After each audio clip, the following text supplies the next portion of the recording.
एशियाई तरक्याती बैंक ने जी हुकूमत पाकिस्तान को ये नोटिस दिया है कि कर्ज का बाकी हिस्सों का इजरा जो है वो रोक देंगे। हमें कंटेन कर रहे हैं, वो हमें तंग कर रहे हैं। मैं यही कह रहा हूँ कि ये साजिश है पाकिस्तान के खिलाफ ना।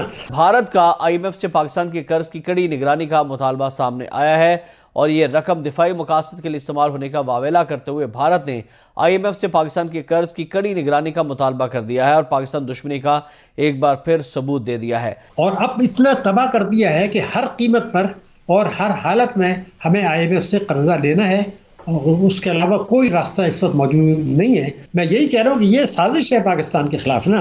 भारत ने यह हर्जा सराई भी की कि रकम दहशतगर्दी पर सरमायाकारी या दूसरे ममालिक जैसे चीन, सऊदी अरब को कर्ज की अदायगी में भी इस्तेमाल हो सकती है। और भारत ने हालिया कुछ अरसे से पाकिस्तान के लिए कर्ज के प्रोग्रामों पर वोटिंग में हिस्सा लेने से गुरेज किया और जुलाई में भी उसने वोट नहीं दिया था। तो ये भारत की पाकिस्तान दुश्मनी की खुल्लम खुला मिसाल भी सामने आ गई है।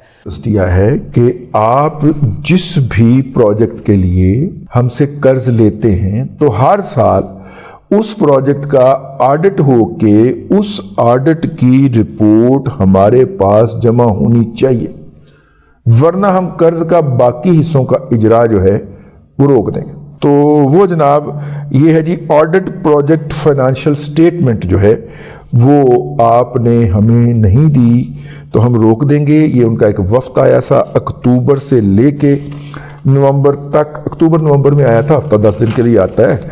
तो उसने आके हुकूमत पाकिस्तान से मुज़ाकरात किए थे, तो उन्होंने ये बात जाके वहाँ पे अपने अदारे को बताई है और उसने आज कोई प्रेस रिलीज जारी की है जिससे ये खबर बिजनेस रिकॉर्डर ने बनाई है। पाकिस्तान के लिए $3 अरब का IMF प्रोग्राम अप्रैल में खत्म होगा, जिसके बाद कर्जों पर सूद की अदायगी के लिए पाकिस्तान को IMF का एक और कर्ज प्रोग्राम दरकार है।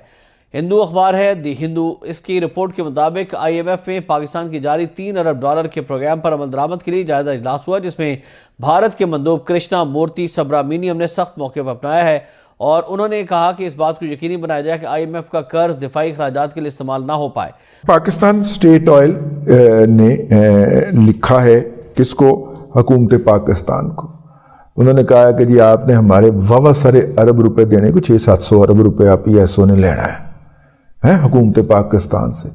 PSO ने क्या किया था, बाहर से फर्नेस ऑयल मंगवाया था और बिजली के घरों को दिया था बिजली बनाने के लिए। बिजली घरों से ने बिजली बना के सरकार को दे दी, सरकार ने उनको ठूठा दिखा दिया, ठुठू दिखा दिया कि पैसे कोई नहीं। हुकूमत जो है वो उनको पैसे नहीं देती, वो PSO को नहीं देते और PSO के पास पैसे मुक गए। अब PSO ने हुकूमत से कहा है कि भाईजान आप इनको कुछ पैसे दें, 200, 250, 300, 400 अरब रुपया, ये उसमें से 100-150 अरब रुपया हमें दे देंगे और हम एलसियाँ खोल लेंगे अपनी और तेल मंगवा के और यूं ही डिस्ट्रीब्यूट करते रहेंगे। PSO के पास मेरा ख्याल है इस वक्त तकरीबन 45% है मार्केट शेयर एक अदारे के पास। तो ये है, मैंने कहा कि आपकी वो पूरा पस मंजर बता दिया जाए। तो अब PSO ने नई वफाकी हुकूमत आ गई है, तो केयर टेकर ने कहा था कि वफाकी जो नवी हुकूमत आएगी उन्होंने गल कर IMF के साथ डील भी करना है और अब नई हुकूमत जो है बज़ाहिर उसके पास अब अच्छी खासी मेजॉरिटी आ चुकी है। तो आपके लिए क्या नज़र आ रहा है, उनके लिए आसान है IMF से निगोशिएट करना? IMF ने आज एक ख़त का जवाब भी दिया है जो PTI की तरफ से लिखा गया था कि भाई ये आपका इंटरनल मामला है, इलेक्शन में रिगिंग हुई है या नहीं, लेकिन हम तो जो भी आगे मामलात हैं माशी तौर पर देखेंगे। तो आप IMF के रिस्पॉन्स को भी कैसे देखते हैं, कैसे वो इस नई हुकूमत के साथ चलने वाला है? देखिए, PDM के दौर में ये तय हो चुका था कि 9 महीने का कर्जा इसीलिए दिया गया था कि अप्रैल में जब नई हुकूमत आ जाए तो उसको बड़ी मुद्दत के लिए 3 साल से ज़्यादा के लिए एक बड़ा रकम दी जाए। अमेरिका भी चाहता है पाकिस्तान को वो कर्जा मिले, IMF हमसे ज़्यादा बेचैन है और हमारे पास कोई चॉइस नहीं है। तो ये तो 100% पहले से तय है कि वो हमें कर्जा देंगे। अब उसके लिए शराइत कुछ पूरी करनी पड़ेंगी। और अब इतना तबाह कर दिया है कि हर कीमत पर और हर हालत में हमें IMF से कर्जा लेना है, और उसके अलावा कोई रास्ता इस वक्त मौजूद नहीं है। पाकिस्तान तहरीक इंसाफ के सरबराह इमरान खान ने एक ख़त लिखा था और IMF ने इमरान खान से इलेक्शन से पहले मुलाकात की थी और उनसे उनकी रजामंदी भी ली थी और इमरान खान ने उस वक़्त यही कहा था कि फ्री फेयर पोल्स को वो सपोर्ट करेंगे और IMF का जो भी प्रोग्राम होगा उसमें गरीबों के ऊपर जो है वो बर्डन ना डाला जाए।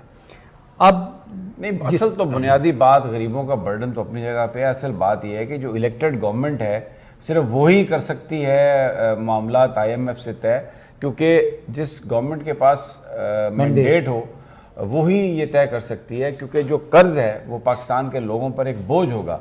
तो एक ऐसी हुकूमत जो इलेक्टेड नहीं है वो कैसे बोझ दे सकती है, और ये इनकी अपनी गाइडलाइंस में है। तो अब आप ये कह रहे हैं कि उन्होंने बेसिकली ये कहा है कि इलेक्ट्रल जो डिस्प्यूट्स हैं, इलेक्शंस के मामला जो हैं, अगर इन्हें हल कर लिया जाएगा तो पाकिस्तान की मदद की जाएगी IMF प्रोग्राम में। तो उन्होंने भी इसका मतलब है फिर एक लिहाज से उसको मशरूत किया है और एक लिहाज से इमरान खान जो कह रहे थे उसको तस्लीम किया, जो उनका जवाब है। क्या व्हाट डू यू से? जी बिल्कुल, जो स्पोक्स पर्सन की तरफ से जो बयान आया है उसमें उसने मज़ीद ये भी कहा है कि दी IMF said that while it does not comment on domestic political developments, the fund encourages the fair and peaceful resolution of all electoral disputes। अब इससे ये बात तो इस्टेब्लिश हो गई कि IMF ने पाकिस्तान की जो सबसे बड़ी सियासी जमात है, जिसको अवाम ने 70 से 80% मैंडेट दे दिया, 2/3 अक्सरियत दे दी फरवरी 8 के इलेक्शंस में, उनके इस बात को उन्होंने तस्लीम कर लिया कि इलेक्शंस में धांधली के हवाले से जो आपकी रिजर्वेशंस हैं वो यस उसकी तहकीकात होनी चाहिए। अब IMF जो है वो ऑलरेडी 2 किस्तें दे चुकी है और नई हुकूमत जो $3 अरब का पुराना पैकेज था उसमें उसने जारी करनी है। कि बार बार आप कह रहे हैं कि जनाब हमें जो टैक्सों की आमदनी है उसमें FBR की जो आमदनी है सूबों देने के बाद, NFC अवार्ड के बाद हम तो सूद ही अदा नहीं कर सकते, सूद ही अदा नहीं कर सकते। इसका मतलब ये है कि अब एक